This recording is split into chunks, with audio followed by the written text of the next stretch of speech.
Still having trouble with the countdown thing here. Oh God, I've got all kinds of trouble. Okay, that should have fixed the problem. All right, so we are live with Kyle Matovcik. Let me get him on stream here. What's going on, brother? What's up, man? Nothing. As I told you before, it was a rainy day over to the gym. I thought I could escape it, but unfortunately I couldn't. So it got a little bit wet, a little bit cold, but everything's good. Life is good. Got that workout in though. Oh yeah, absolutely. It was legs and the pushing muscles of my body, I should say. That's probably the easiest way to put it. But yeah, no, it was good. It was good. Life is good. The the pushing muscles, huh? Yeah. I do a little bit of an odd split. So it's like a full body push and a full body pull. So like the full body push would be like your chest, your triceps, shoulders, calves, and quads. And then your pulling muscles would be like your glutes, your hamstrings, biceps, back, spinal erectors, rear deltoids. Okay, cool, man. I'm definitely I've been on a little bit of a fitness journey myself since Beautiful. the beginning of the year. Uh, Probably down about 50, 55 pounds since the Mhm. beginning of the year. I definitely am planning on starting to work out, but I just want to get a little bit more weight off so it'll be a little bit easier when I do start working out. No, of course. Well, I'm really, really glad to hear that. I've had so many people around me recently, and I don't take any credit for this. There's only one person that gives me credit for it, and I don't like to take the credit off of people, but it was like you, Adam Fitzgerald, Reed Coverdale, Keith Knight have all said, oh yeah, I've lost like 50, 30, 60, 70, 80 pounds, and I absolutely love hearing about that kind of stuff. I'm sure you have followed me for long enough to see that I love to get into Twitter spats, but at the same time, I do try to promote the positivity because I think that's much more sorely needed. So anytime I see people sharing W's, I could not be happier for them. And seeing my other friends succeed just makes me happier than a pig in shit. Yeah, man, it's definitely good to see people on an upward trajectory. Mhm. Yeah, dude, Um, absolutely. so uh, a f- I don't know, maybe like 2 weeks ago, you had replied to a tweet that I put out. I had said that basically my entire journey going from being an anarcho capitalist, like a hardcore anarcho capitalist, to being what I am now, which I don't think there's a good label for it. I think a lot of people in the same kind of place that I am now have there's not really in my opinion a satisfactory label for it. People call it the dissident right. People used to call it the alt right, whatever. um, but kind of been in that space for quite a while, and I mentioned that my entire journey from that has been documented in the episodes of the podcast that I've been doing with my friend Chris. When we started out, I was, you know, like I said, hardcore ANCAP.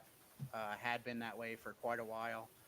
I think the second or third episode we ever did was like a rundown of anatomy of the state. Like from day one. Right. Uh, you know, all about the libertarian ANCAP stuff, but that definitely started to change. And I mentioned that, and you said that you had been, thinking about that kind of stuff too. And I've been wanting to have you on for a while to talk to you. And I always want to have something good to talk about with people. I don't want it to just come on and be like, just like a bullshit session. You know what I mean? Yeah. I actually like that, but I think it works better when you have more people, like your other podcast, Five Till Midnight.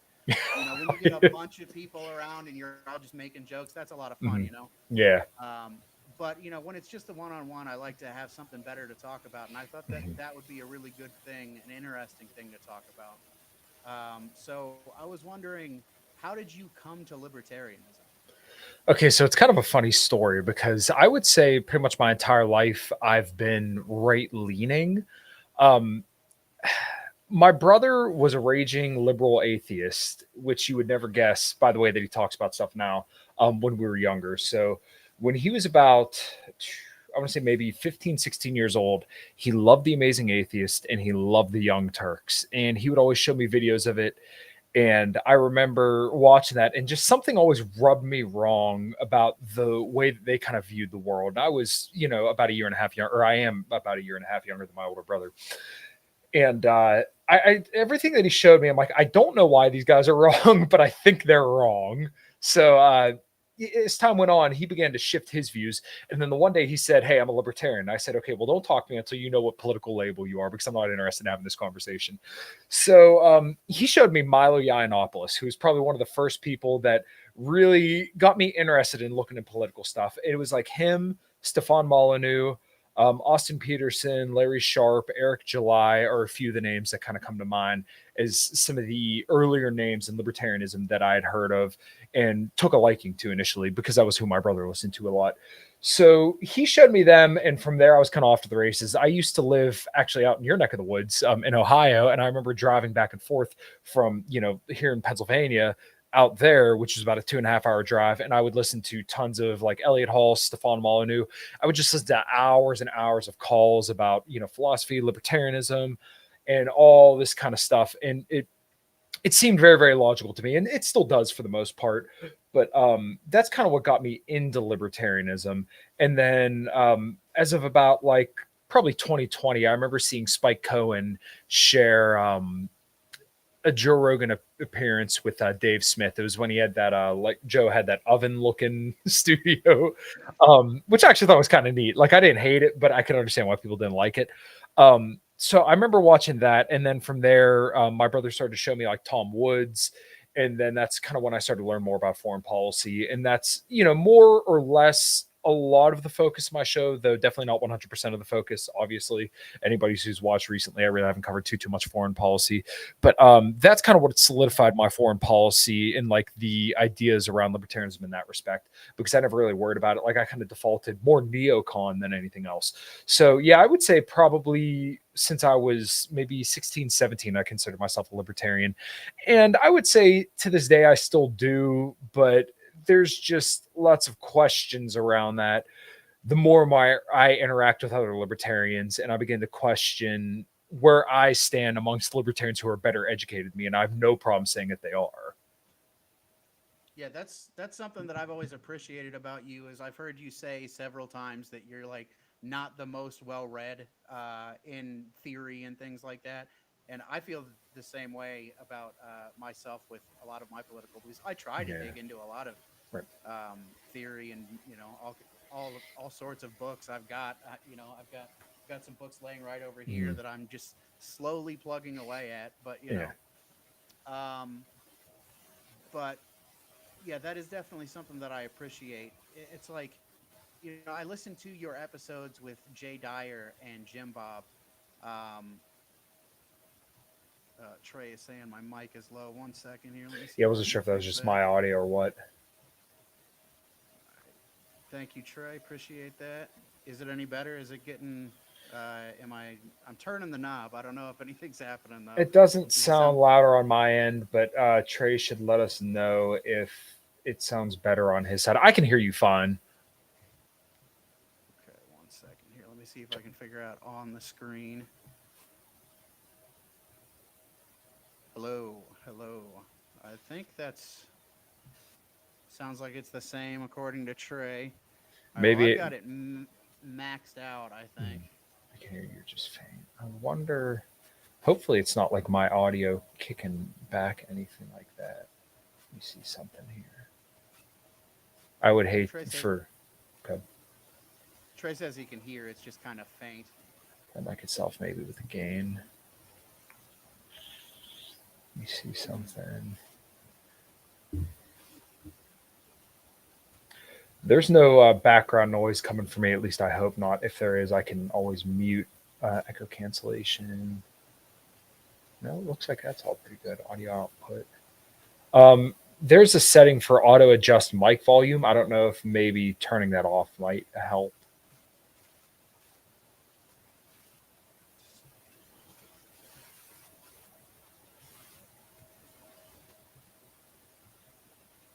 All kinds of technical fun here.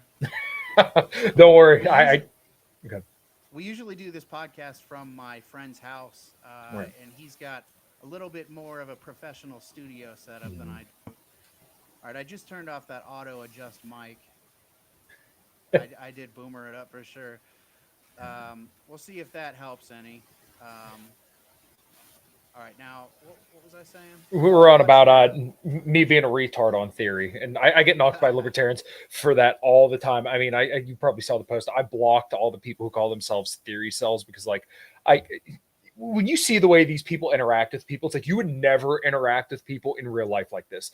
Like, I wouldn't go up to my bass player, who's like the biggest Trump supporter ever, and I don't have any problem with that at all. Love the dude. He would have my back. I'd have his back 10 times out of 10. He offered me a job in 2020 when I got laid off. Like, sincerely good fucking dude. Um, if I walked up to him and I started just asking him endless questions about what he thinks, he would probably kill me. I'm not even kidding, because he's a former Navy SEAL. But like, you don't just walk up to people and start asking them questions to get to their like core philosophy and theory. Like, this just isn't a way to operate in the world. So I don't want to be talked to like that. And I'm just not going to deal with you. I don't care. I'm not that knowledgeable on libertarian theory. And even if I was, what is the practical application of that libertarian theory that we are going to use to make the world a better place? I mean, it's the appealing thing about libertarianism is generally that it's kind of simple and easy to follow. But what comes from that, in my mind, is that that also requires a high moral standard and a high trust society and high expectations upon people, because you have an undue amount of responsibility, because there is a disproportionate amount of freedom compared to what we're living in now, where you don't have a government, you don't have other things that are able to pick up the tab for you. You're responsible for your own actions, your own consequences.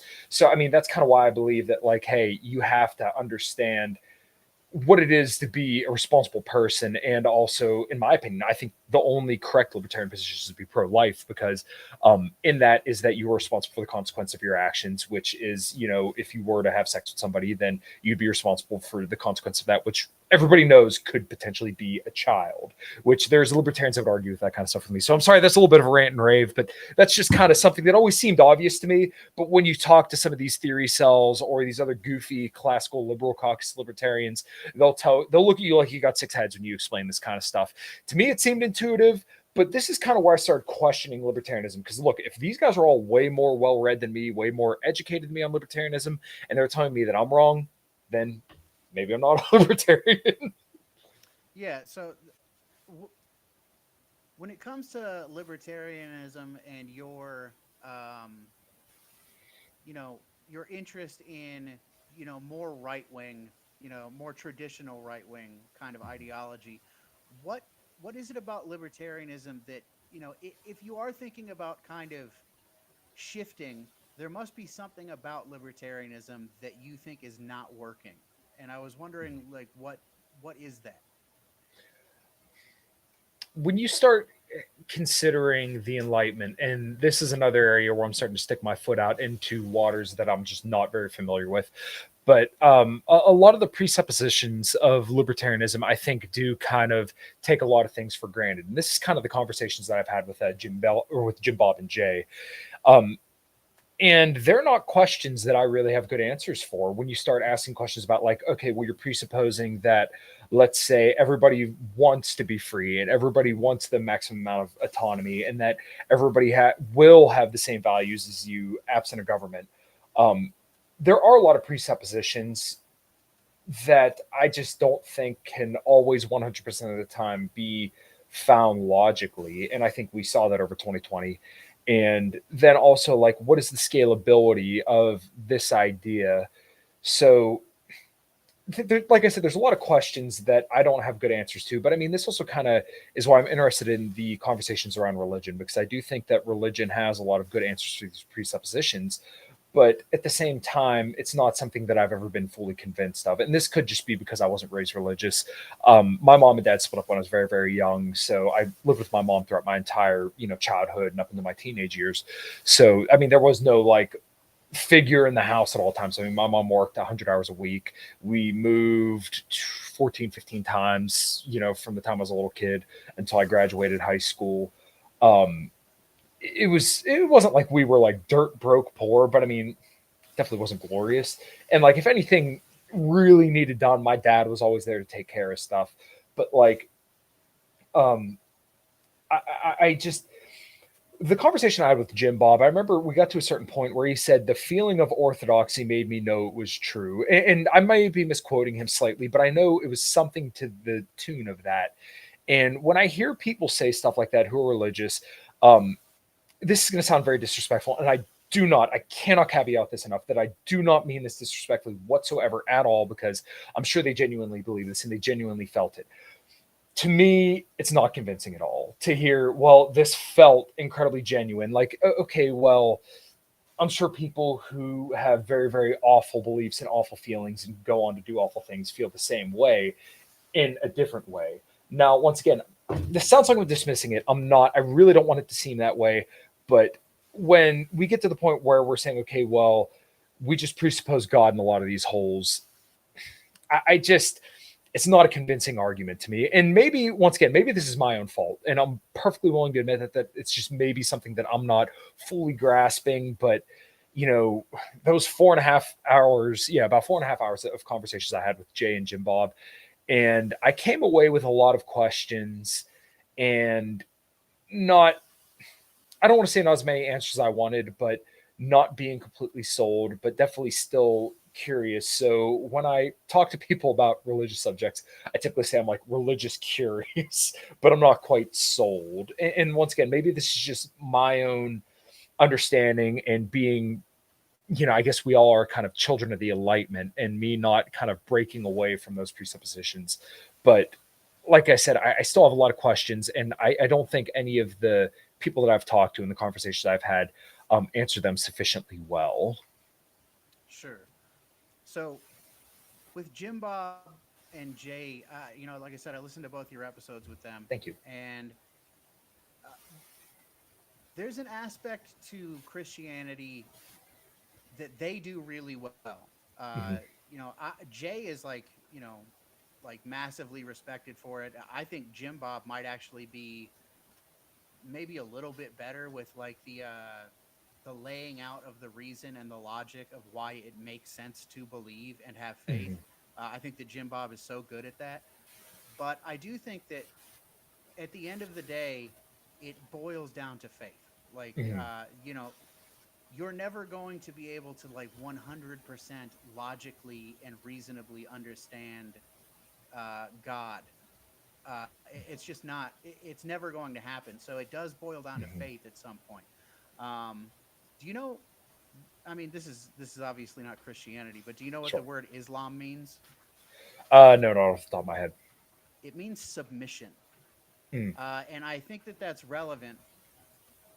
Maybe not in the same way that it's relevant to Muslims, but Hmm. I do think that it's relevant because you do kind of have to accept it. You know what I'm saying? It's like Hmm. you have to accept that you're never going to understand it. Maybe when you die and you know fully merge into whatever the afterlife is, maybe you understand it then. Hmm. But yeah, you're not. I think that once you do accept it, you'd be surprised how much more you do.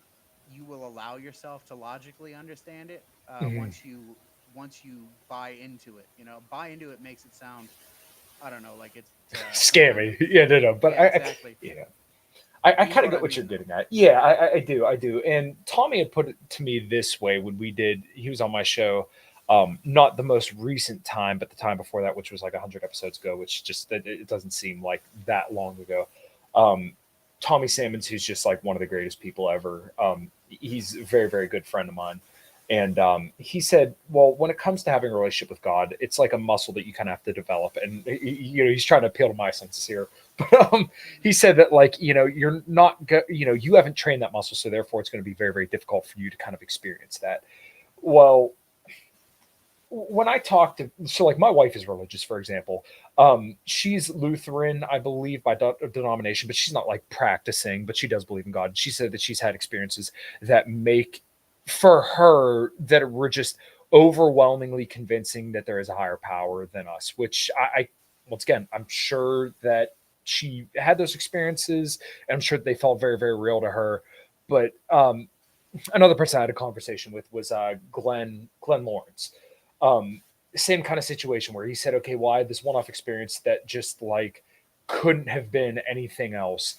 And once again, as somebody who's coming from the outside looking in, um, I hate that I like can't logically get there because I look at what religion does for other people's lives. And when I come to this kind of conversation, I always hate that it sounds like I'm condescending to people because I'm really not. I'm trying to have the utmost empathy for people and understand their position sincerely and pay the highest due respect to them because I do believe that your personal held beliefs on religion are something very, very deep and sacred for you that do ultimately lead to a better society because this orients you to a higher good. And I think there's no realm that that's a bad thing. So when I talk about this stuff, I never mean to come off disrespectful. And I know sometimes when I talk about it, I may come off that way, but I can't stress enough that I don't mean that. But like when I hear about, these experiences with something supernatural or these experiences where just, oh, it was undeniable. Like I said, to me, it's like, I've never had that kind of experience. Um, you could maybe say that like my mom surviving breast cancer 3 times, which she did do, is a miracle, but she went through chemo and her life was very, very difficult for a very, very long period of time. But, she persevered. And for me, that's always been the motivation for me to just get up and do what the fuck I do every single day. There's no reason I can't go, work my job fixing cars every single day. There's no reason for me to be late. There's no reason for me to sleep in. There's no reason for me not to work out. There's no reason for me not to live the most prosperous life that I can possibly live when my mom went through having breast cancer 3 fucking times and came out on the other end of it still kicking ass, right? There is no excuse for me. So, like, I think some people would probably look at that as a miracle, rightfully so, because I mean, how do people do it? But like I said, to me, this doesn't come as a full circle for me. Um, Something that was very, very interesting, and I hate when atheists make this argument, is, and Jim Bob calls it, if God exists, why bad thing happen? I can't stand that argument because it's so lazy and it's very flippant to people's beliefs. So, like, um, when Tommy and I had our most recent conversation, he brought up how his child had one of his kids, I think it was his second kid, was throwing up blood for days on end, and then one day just stopped, and everything was fine. To When he explained it to me, as in like, if my child were to die at that very moment, then I would knew that God would have a higher calling for him. Um, to me, I think that is the most appropriate answer that you could give anybody who says, "Well, if God exists, why did a bad thing happen?" Because in your worldview, and correct me if I'm wrong, it would be that that unfortunate event was the catalyst for somebody to be called to a higher purpose, which I think is a very, very beautiful thing. And it almost gets down to like a praxeology, and it's why I'm a big fan of like red pill stuff. But like, it's a very, very useful belief set that if you are an atheist and somebody that believes that there is no higher calling in life, then how do you rationalize your own child dying in your arms? I mean, there is absolutely no good way to rationalize that. And I don't know how you would recover from that if you can't think of anything beyond that other than just saying, tough luck.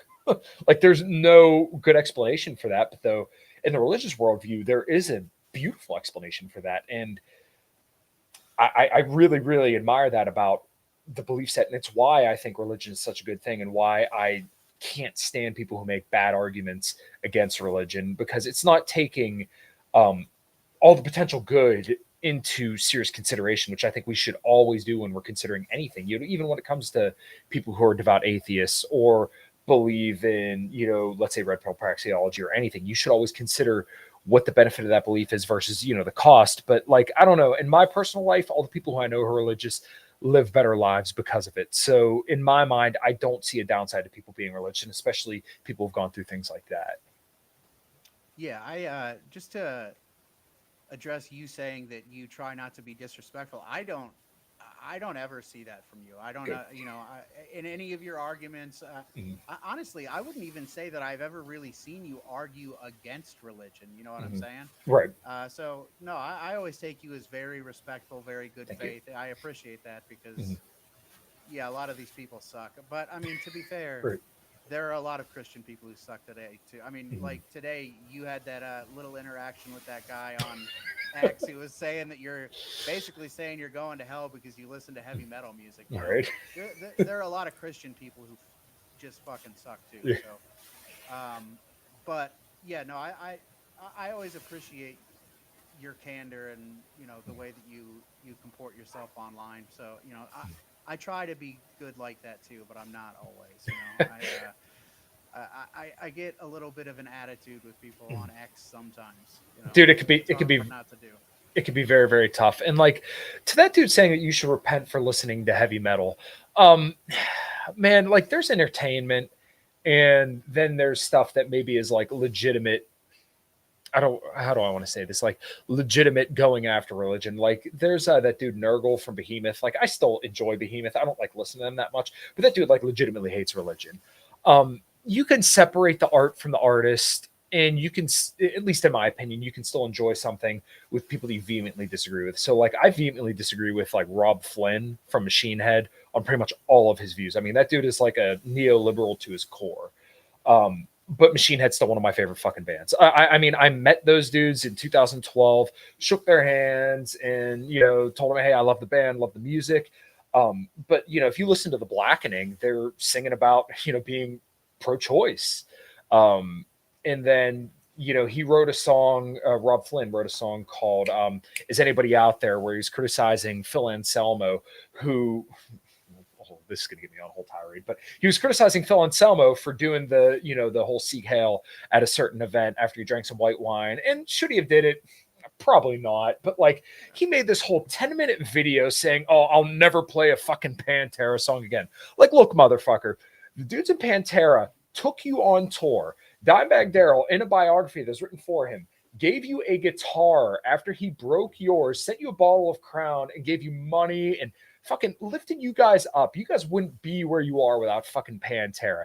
Because Phil acted like an asshole one night, you're going to say, fuck you guys, I'm done playing Pantera. Go fuck yourself, dude. And then on top of that, if we're going to tell people to repent for listening to heavy metal, we're talking about a band that started out in Texas who fucking worked their way to the top and stayed true to their message at all times. I mean, if there's anybody who's like a right-wing band, it's probably Pantera, who rocked the fucking, the Dixie flag guitars and were just unapologetically who they were, called Metallica pussies back in the day because they decided to stop playing, thrash metal, which, I mean, I don't get me wrong, I love, 90s Metallica, but like to the point, these guys said, fuck everybody, we're doing what the fuck we want to do, and if we top the charts, we top the charts. If we don't, we don't.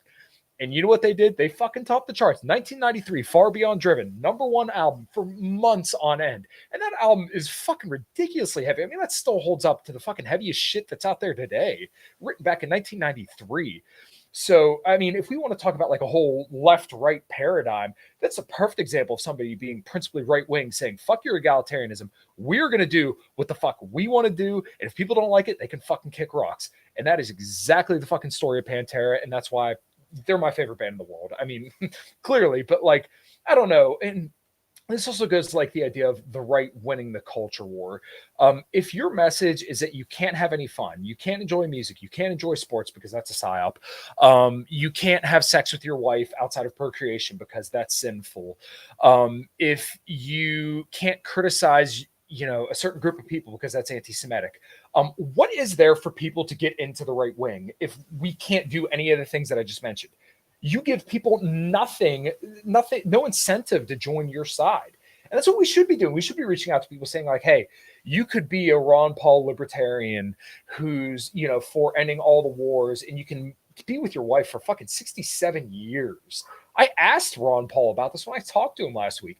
Fucking dude's been with his wife for almost 70 years, more than most of us have fucking been alive. That's crazy. And you could be pro-life, you could be anti-war, and you can enjoy lifting, and you can criticize a certain country, and you can enjoy whatever music you want, and you can still be right-wing. Like, that is the message that should be given to people who are considering joining the dissident right, the, Republican Party, if that's your deal. That should be the message, not like, you can only have sex with your wife if it's for reproduction. And you got to listen to the gospel at all times. You can't enjoy heavy metal. And you can't criticize that certain country in the Middle East or else you're an anti-Semite. Like, it's so ass backwards, and it makes me so unbelievably angry because it's like, it's right there for you. And if you just opened up that gate, then like, you would have a true like right-wing culture revival. And like Jordan Peterson kind of got at this, but he stopped pretty short, and I still think there's a lot of good that he did, but like Oh yeah. you got to give people something to like desire for, something to live up to. You can't just tell them it's 100% responsibility with 0% authority, which is essentially the TradCon message today. Yeah, I mean, there's definitely a an aspect of like monasticism, like monks and Mhm. nuns and whatnot, and I completely understand why they live life the way that they do. But we're not all going to be monks. We're not all going to be nuns. Mhm. And to expect everyone to be is just flat out silly.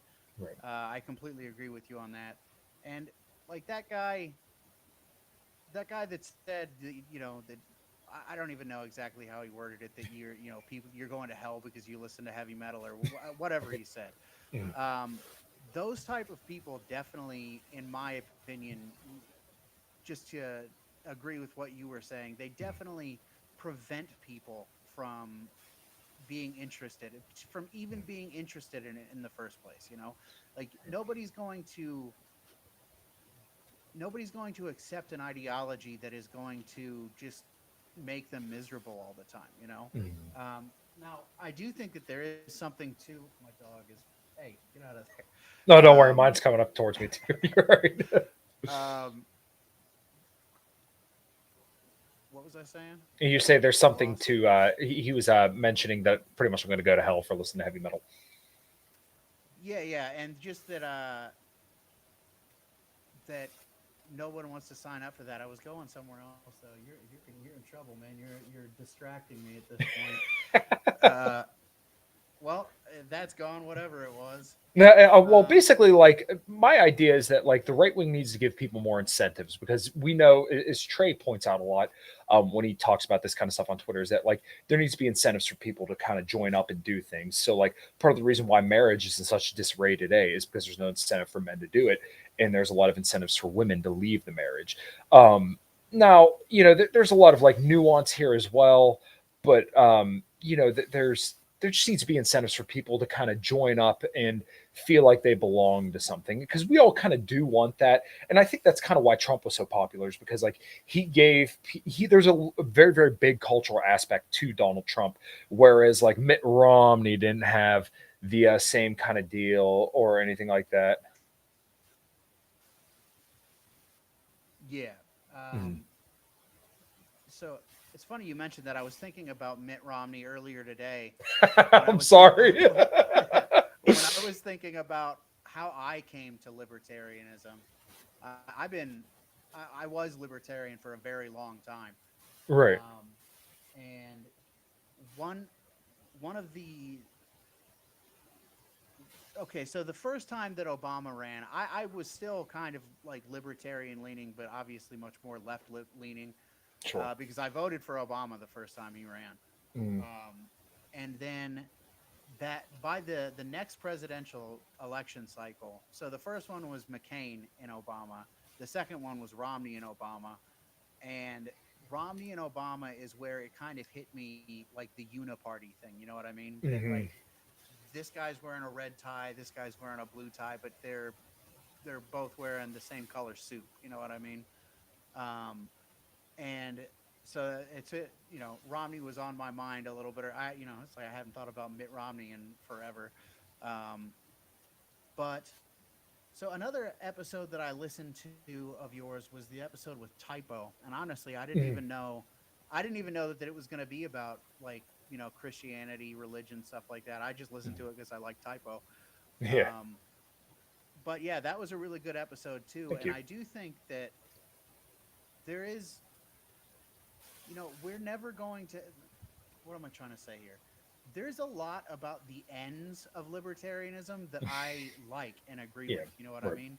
Like, there's a lot of the end goal of libertarianism. A lot of it, I think, is very admirable. Some of it, I think, is completely off base. But that that decent amount that I agree with, um, it's just how we get to that point. You Mhm. know that I don't understand how, if you handcuff yourself with a lot of the libertarian ideology, I don't understand how we are ever going to get to that point. And it's like the open border situation. I don't understand how you can I don't understand how you can be a libertarian and want closed borders. To be honest with you, Hmm. that doesn't make sense to me. At least in like the purest kind of ANCAP form of libertarianism. Like Sure. Dave Smith is. I like Dave Smith. Don't get me wrong. I'm not like Hmm. talking shit on the guy. I actually really like Dave Smith, but he's he claims to be an ANCAP, but then he is for closed borders, and I just like I don't understand how he like lines that up. You know what I mean? Yeah, I actually largely agree with his position, and I understand where you're coming from, and the way that he's explained it, and I'll try to condense it here. And he's liked my tweets. I mean, Dave and I talk occasionally. He's been on my show before as well, but basically, I think his argument is that like it's not necessarily in libertarian theory that like anybody has access to or public property, right? Because basically the idea with libertarianism is that there is no public property. Okay, so now we're in the real world. So what should be our preference? What is most, through libertarian theory, the most preferable solution? Well, he's deduced, and I think he's correct, that we should have closed borders because not only is it a wildly unpopular position to be open borders, which you can get pretty stupid with this because you can say, okay, well, if people overwhelmingly vote for war, then that means that we go to war. Okay, well, this is a little bit different because the thing is that we're welcoming people in who weren't necessarily invited, but also who are going to use those public resources that they have not paid into. So, in my mind, in a perfect libertarian world, let's just venture to Ancapistan for a second, which I think you and I both agree and both realize that like that's not going to be a reality. But there's ways that you can get closer Utopia. to that. Yeah, right. But like in an Ancapistan situation, if you were to have voluntary HOAs or something like that, right, then like you couldn't just walk into my homeowners association community and say, I'm going to start using all your public resources. I'm going to use your park, I'm going to use your water fountain, and I'm going to use your electricity here, and you're just going to have to be okay with that. No, you'd be thrown out because once again, you have not contributed anything to this community that we've built and we've all agreed to contribute into. And that's just kind of like a loose theoretical model, but I think that kind of applies when it comes to public property. And I think it's reasonable to say that. And not only that, there are questions around the type of people that are coming here. And this is kind of where you get a little bit off the reservation for a lot of libertarians, and this tends to make people uncomfortable because we're starting to talk about if people are capable and if they really desire the same freedom that, let's say, you or I desire. Those are reasonable questions to ask, and I'm sure that there are some people that are coming across the board who probably feel that way, but we don't know if that's everybody. I would venture to say it's probably not most people, but there's incentives for people to come here, so therefore, the incentives are, hey, my country of origin is getting destroyed by the U.S. And the U.S. isn't necessarily trying to destroy its own country as bad as it's destroying other countries. And there's also incentives through, the Democratic Party for us to go to this country. So why don't we go here? Okay, so in theory, it would be best if we just remove the incentives. But what's going to be, the easiest road to hoe? Remove all welfare and incentives for people to come here and end the empire, or close the border? Probably going to be easier to close the border, but and enforce the laws. So like I'm not for no immigration at all, but I'm for, if people are going to come here, then okay, well, you have to contribute. You have to, culturally assimilate, because there is, at least at one point there was the idea of meritocracy, which I think is, a worthwhile idea and something worth preserving, because the person most qualified for a job should get the job. It shouldn't just be based on, their some immutable characteristics. So, if we're just welcoming anybody in to use up public goods, then okay, well, you don't really have a country at that point, because now if just anybody across the world can come in and use public resources, then okay, well, once again, do we have a country, and what's the purpose of us paying taxes if just anybody can come here and use the same public resources? So in my mind, I think it's more of like a, hey, as a libertarian, the option is private borders because it would be all private property. But though, since we live in the, tragedy of the commons, public property, then I think the correct libertarian answer is that it's most preferable that we have closed borders, because people who pay into a system should reap the benefits of that system, not people who don't pay into the system. And just one last note is that, like, when it comes to public schools and stuff too, or homeless people being in parks, which I just can't believe like this is even a debate. Somebody that goes by the name Ace Arcus literally said that a homeless person is homesteading a bench when he sleeps on it. Any society that you live in where that is acceptable is not a society that I want to live in and that any decent person is going to live in. So if you go up to a person who isn't a libertarian and tell them like, hey, it's okay if homeless people shoot up on benches and go, inhabit schools where your daughter who's 8 years old is going to be, they're going to rightfully laugh you out of the room. I will laugh you out of the room, and you deserve to be laughed out of the room. And people can call me, an imperfect libertarian, and I'm an idiot for all this kind of stuff. But look, I'm just saying who's going to have more impact on the world. This is the same point that Dave made, and it's the same point I will make. Who's going to have more impact on the world? The person who's living in reality or the person who's going to tell you to read more Mises, Hayek, Rothbard, and all this other stuff? And some of the dissident right wingers kind of do this stuff too, where you just got to read enough Burnham and Mencius Moldbug, and we'll get to our dream society. You got to live in the real world at some point. You have to realize that like most people do not give a fuck to read literature. Yeah, for sure. Um, yeah, it's like most people, yeah, are just not going to read those books. It's like I was saying earlier, I try to, but I read slow, man. It takes me Oh, dude, I'm forever the to read same a book. way. Yeah. Um, but so I brought up that border thing because that episode that you did with Typo, you were talking about Christianity, and well, I mean, it was kind of specifically Christianity, but Sure. religion in general. One of the things that I think we need if we're going to have the kind of society that would make any part of the libertarian ideology be effective is we need a cohesive populace. You know what I mean? Like we need Mm-hmm. people to kind of be on the same page in Right. some way. Mm-hmm. And I do think that I don't really understand what would be better than religion. You know what I mean? Like I like rack my brain. I don't understand what we can plug into that would be more effective than religion.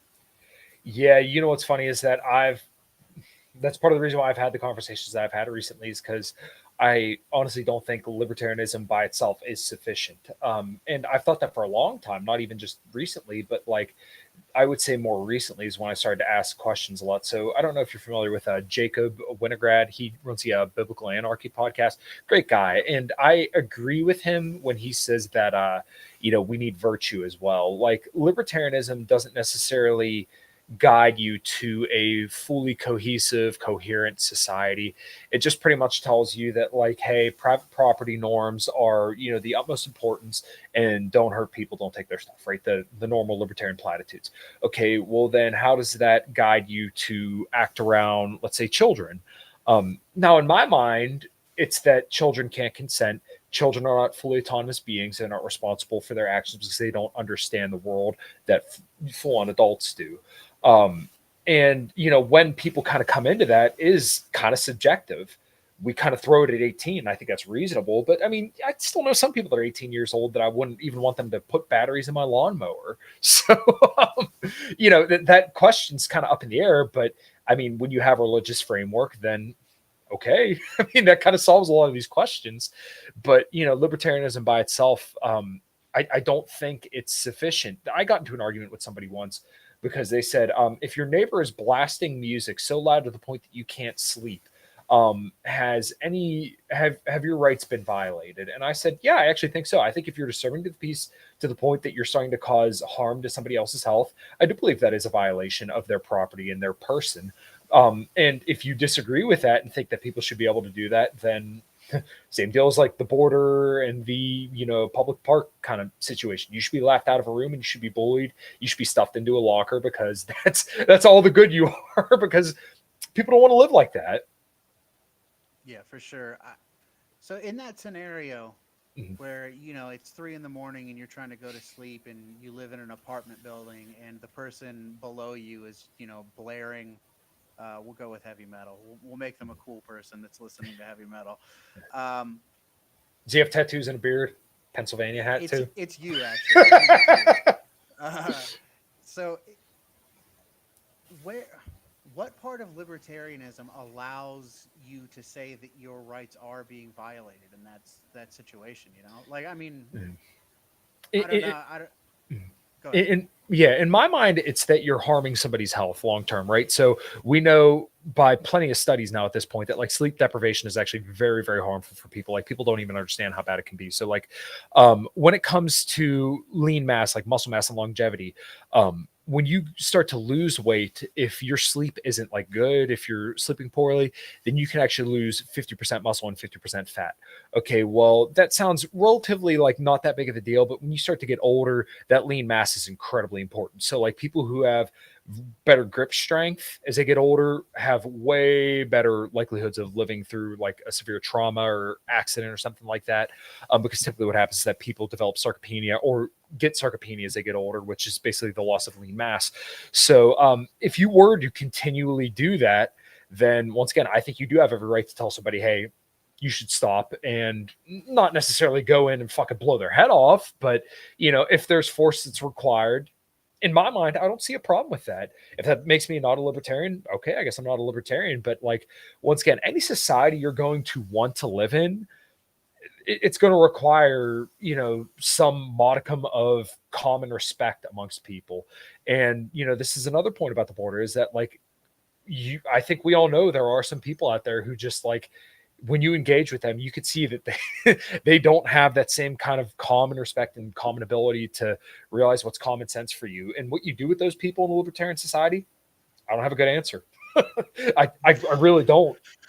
Yeah, it's I mean, we're getting to a point in this country where, it's like, what do we do with all of these people who are here? And you mentioned earlier that you're open for some immigration. At this point, I'm basically to a point where we need to lock the border down airtight, and even legal immigration. If you don't have something that you can offer us, you're not coming. Like you're Yeah. like basically zero legal immigration either.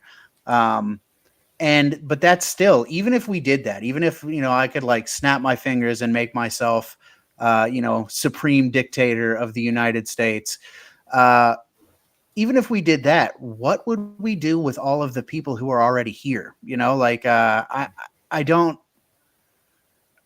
I definitely don't see what the libertarian solution for that is, because all of the solutions that I can think of are very unlibertarian. It's like, honestly, I think that's like, if you if I, a natural born American citizen gets caught jaywalking, I think the cop who sees me doing that should be like, hey, you probably shouldn't do that. It's dangerous. But if you are not a legal citizen, I think you should be deported for jaywalking. I mean, that's honestly, that's basically where I'm at. You spit out your gum on the sidewalk, you're getting deported. I don't, I don't I don't see how else we're gonna take care of the situation, and that is obviously not very libertarian. But I'm not trying to be libertarian, so No, you know. and it's totally fair. This kind of, I don't know exactly where I fall in like the mass deportation thing, because there definitely are immigrants who are probably here and probably didn't do it right that are contributing this to society in some good way, because our immigration process is kind of fucked up. But at the same time, when it comes to like legal immigration, like if, in my mind at least, like the people who are culturally assimilating, they're probably going to contribute, at least in my mind. So I would agree with like the former part. When it comes to mass deportations, like you said, it gets pretty ugly, because like, okay, well, what do we do with the people that are here? Um, Part of me is kind of like, okay, well, these people once again weren't invited. They're using public resources that they didn't contribute to. It kind of is, it does stand a reason to say like these people should not be here, because they're a drain on the net taxpayers and people, this fucking dude right here. They're a drain on taxpayers who are paying into a system they're not getting the full rewards from. So, in my mind, I don't think it's the worst thing in the world for people to be deported. But like, I think if there's people who, and this gets really, really sticky, because like, I don't know what the best answer here is, but like, okay, so you have somebody here who really is seeking a better life and is actually like contributing to the economy, and actually, let's say can bear the responsibility that would come with like a better society, one that we would like to see come about. Is that completely reasonable to deport them? In my mind, I think that's up for debate. But when you have people who are just coming here to get, basically access public resources and benefits that they didn't contribute towards, I think it's fair to say those people should go. But as to what that total number is of that split, I don't know. I don't know. Yeah, that's kind of why, like I said, the reason I say that if you are an illegal immigrant and you get caught like jaywalking or littering, Right. the reason I don't really like the idea of like going door to door and rounding people up and deporting them. Like, I don't Yes. know. I Yeah. like it just on my own conscience. I just don't feel like that's good. And there is an element of if we give the government the power to do that to them, like they could, why can't they do that to me? Like, if, I feel like in the future we are headed towards a more authoritarian government, and if it's a left Without a wing doubt. authoritarian government, I could be in trouble. Like Mhm. I've got a bunch of podcast episodes of me saying very controversial, like Mm. if there were podcasts in the Soviet Union and I had a podcast, I would have gotten killed for sure. Like there's too much evidence of me saying bad things. But yeah, I mean, the idea of rounding up, going door to door and rounding people up and shipping them out just doesn't sit well with me. But ratcheting up the rules and regulations and law and order to where it's like, okay, if you put yourself on our radar, you're gone. Yeah. And I feel fine with that. That like assuages my conscience completely. Yeah. Actually, I would agree with that because, well, there's also something to that where like we should respect beauty and like if you watch my episode with Ron Paul, I shot it off my I front did. porch. And I love my view off my front porch. It's absolutely beautiful. And like my neighborhood isn't like the best neighborhood in the world, but like we should want our neighborhoods and where we live and all that kind of stuff to be nice. Like we should want it to be presentable. We should want to live there. So Mm-hmm. like the idea of illegals coming here and polluting or just not treating the land that they weren't invited to and are now on, with disrespect is very disrespectful in my mind. Like even people here, like you shouldn't do that. Like I used to spit my gum out the window, but now like if I really have to, I will. I shouldn't, but like for the most part, I always try to make sure that I get in the garbage can or something like that. And I remember my dad. We used to complain about all the fake rednecks because everybody was a country boy by the time they were graduating high school. They lived in East Trenton, which is like this little ghetto area, and everybody listened to Luke Bryan and wanted to drive a truck, even though they never saw, the side of a cornfield in their entire life. But my dad's like, listen, all the rednecks I grew up with, they would walk a quarter mile to put a cigarette butt out in a campfire. And you're telling me these dudes who are listening to fucking Luke Bryan are real rednecks? Like, no, here you put beer cans in the back of your truck. Like, no, get the fuck out of here. But like we should want the areas that we inhabit to be nice, and even I think in a libertarian society, you would have to have these kind of high moral standards, or else it would turn to chaos quick. Like if your neighbor has his grass that's 3 feet high, and he's sitting outside drinking a beer on the porch in his underwear and waving his dick at kids or something like that, then I wouldn't want to live there. Nobody would want to live there. And I think it would be reasonable to tell that person, like, hey, you kind of have to straighten up your attitude, or else, like, we will physically remove you out of this community because we're trying to have something nice here. We're all free people. We don't pay, any ridiculous fees or taxes or anything like that. And, like, we're going to have to come down with an iron fist if you don't kind of clean this shit up. I think that's reasonable to ask of people because, once again, even in the society we live in today, we won't want to see that shit. Like, nobody wants to deal with that. Yeah, I think it's kind of disturbing how many people anymore seem to not care. You know what I mean? It's like I agree with you. I think a lot of people, they do want that. They want to take care of their home and their city and, all of that. But it does disturb me the amount of people who just don't seem to care now, and that kind of plays into, I don't know if the 2-Bit podcast, Jason. He hangs out on with Matt Erickson on his podcast a lot. All great guys. I love those guys. But that's something that Jason's been talking about is like the idea of civilizational capital And like there being two kind of mind frames that you can be in, one being primal and one being civil. And that we have moved into this, we used to be a civilization, that we don't even have a civilization anymore. People aren't bought into taking care of our surroundings the way that they used to be. It's like, I'm just going to take care of myself in whatever narrow scope that means. Cause I don't even think a lot of people take care of themselves, to be honest. Right. But yeah, I do think it's hard to police this situation with illegals, and when a lot of the citizens here don't even seem to care that much, Mm-hmm. Yeah, I mean, it's I always think of 2020 and think about like I worked with one of the biggest donors of Trump here in Pennsylvania, and it was amazing to me to see the pro C-19 propaganda that came out of their mouths, and for them to tell me all the time about how I should get that certain medical treatment. Just to think that like they wouldn't consider other people's well-being when it comes to that kind of stuff. And even on like a larger scale, when you start going to like cities and stuff like that, Pittsburgh's actually a very, very nice city, and people can knock it all they like people that I work with are like, oh, people are always dying down in Pittsburgh. I'm like, listen, you have not seen shit until you've been to what's on the east side of Cleveland. The real East bad. Cleveland. Yeah, there's Glenville.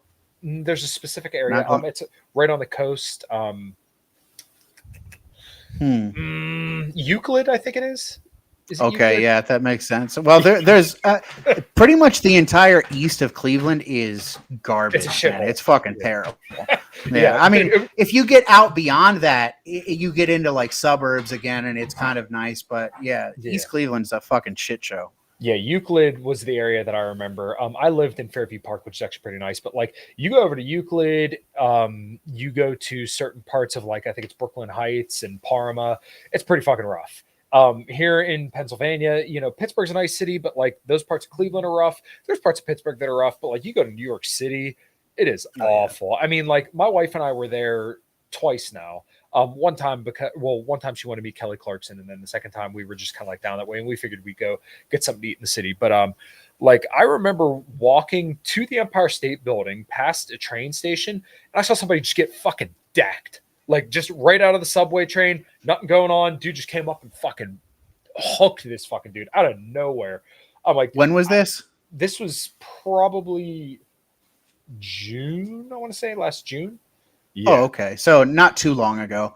Because I was going to say if it was like a few years ago, it's even worse now. But I mean, it was fairly recently. Yeah, dude. Yeah, it's bad. It's not good at all. And Euclid, Jesus Christ, I lived in Cleveland almost 10 years ago now, and yeah, I mean, that like side of Cleveland was rough. I mean, I remember seeing bars in all the windows, plexiglass this thick in front of all the cashiers. I'm like, Jesus Christ. I never saw that stuff growing up because, I grew up in a little, shithole town called Kinloch that was like 2 blocks in a fire hall. And then the DMV is right up the road. And then like, you go about 10, 15 minutes in, you're in like a little ghetto part of town. And then you go the other way. It's just like mostly like I don't want to say like a highway, but there's like businesses and shit on the other side. I grew up in small towns all around Pennsylvania, and then like going out there, it was just completely different. Yeah. How did you, just out of curiosity, how did you end up in Cleveland? College. Oh, yeah. Okay. I bet you I know where you went. Cause I almost went there. Yeah. East 51st Superior. Yeah, exactly. Yeah. It's great. When I found out that you lived in this area, it's crazy, man. You're like, we live pretty close, and like the place you told me you work, there's a highway right behind it, and I work on the road that's right on the other side of that highway. It's crazy, man. Wow. Yeah, I've driven lots of trucks, lots of Chevy trucks, 90 miles an hour down that highway. Absolutely. Yeah. All right. Well, we got some chats here. I just wanted to see if anyone was saying anything. Conrail. One point I have made recently is when it comes to closed borders, how do we make sure that we don't wind up with an East Berlin situation where our country is authoritarian and you can't escape? I think that's Yeah, exactly. Um, yep, I definitely feel that. And then we got something else from Conrail here. That's why I've been saying, why give the federal government more power that they can use against you later? Yep. Yeah, I think we touched on that a little bit too. Um, yeah, I don't know, man. Just as far as the libertarian stuff goes, like I said, I the ends of libertarianism seem admirable, most of them, anyways. There's a little bit of the like radical individualism stuff that I just don't really buy into. Yeah. It's like It the tends to lean towards libertinism. yeah, yeah, Yeah. yeah, and there is like there's also an element of libertarianism that I think is like inherently kind of nihilistic Mhm. because they've taken I kind of think that libertarianism is Christianity and they've taken Christ out of it and they've replaced Christ with this idea of the individual, this like ethereal individual that doesn't really exist, you know? And like I see a lot of people who are kind of libertarian anarchist types, and I think that I fell into this, to be honest with you. That it's like, well, I'm not this, I'm not left wing, I'm not right wing, I'm none of you, and it's like they feel completely powerless, so they adopt this ideology that makes them powerless. It's like, oh, well, I just can't do anything, you know. And I'm not a fan of that at all. That's like black pilled nihilist Yeah. stupid shit, you know. I just like I would like to see change and I would like to work towards change, and I don't want my ideology to handcuff me. You know what I mean? Yeah, well, you know what? I've kind of come to the, I don't want to say conclusion, but I think the reasonable idea that, like, to get to libertarian ends, we're probably going to have to do some shit that people aren't going to like. And they're just going to have to accept that, like, as much as people don't like the saying, I mean, the ends kind of do have to justify the means in some regards where, like, there is going to have to be some ugly shit done between here and there and shit that people aren't going to like that's going to get us to a more free society. And, along the way, we do have to consider if that's really what people want. I mean, for me, I'm married. I bought my house 7 years ago at 22 years old, almost to the date. I can't believe it. Jesus. And, Time flies, man. yeah, I would love to be able to buy just like cheap tools, my wife and I to have a bunch of kids. She'd be able to stay at home and raise them. But, unfortunately, that's like not the world we live in. We have this fucked up, overbearing government that, does come into our lives in very, very intrusive ways. But, like, I'm going to prosper no matter what. I am smart enough, capable enough, good at networking, good at bullshitting, and smart enough at working on cars to fucking prosper no matter what. I don't think some of these people who want a free society as much as they say they do, I don't know if they're ready for that. And there's definitely things that they should consider. And, also, once again, what does it look like getting from here to there? And I don't think a lot of people have considered that. Yeah. One thing you just touched on there that I completely agree with is a lot of these people want this free society, but a free society is going to require a lot more responsibility of you, Mm-hmm. and people are just not down for that. It's like they say they want the freedom, but what they really want is to be taken care of. Like that's one thing about like kind of a more right wing authoritarian government that I think it might not be that bad because people like being told what to do, man. It's like one of the libertarian strategies is, oh, we just need to change people's hearts and minds, but people are not fucking interested, like Mm-hmm. the vast majority of the population, they've heard about libertarianism and they're not interested. They like being told what to do. They like being told what they can and can't do. And honestly, I mean, I'm kind of like you. I prefer not to, I like having my own moral compass, and I don't want to say that it's like inherent in me because for me it comes from God, it comes from Mm-hmm. Christianity, but yeah, I don't know. What Conrail, what do you disagree with, just out of curiosity? He's a good um dude. He's followed me for a while. okay. um yeah, I don't know, I just like do you disagree that people want to be told what to do? If I had to guess, he's probably disagreeing that like the majority of people have heard of libertarianism. I I've heard people present this before, and I don't know.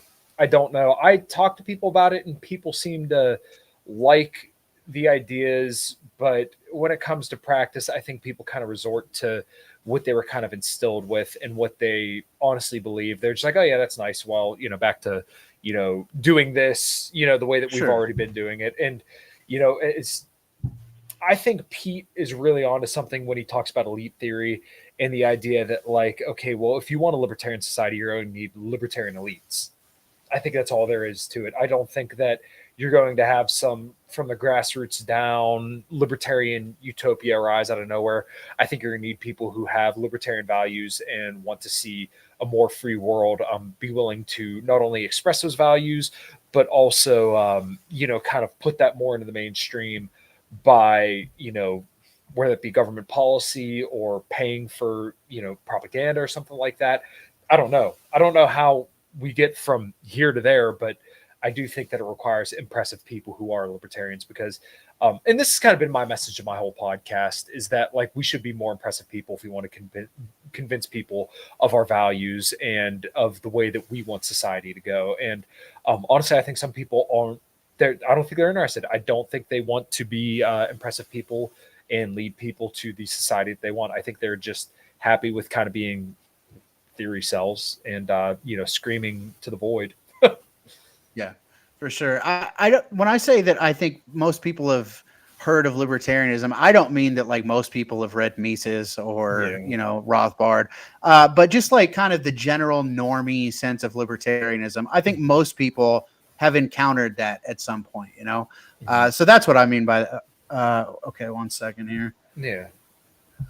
I agree with Kyle. I'm disagreeing that people say people have rejected libertarianism, and it kind of seems more nihilistic and black-pilled in my view. That's all I mean. Okay, yeah, I get you.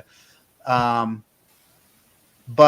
all right, man. Well, I feel like I've taken up enough of your time here. I really appreciate you coming on. Of course.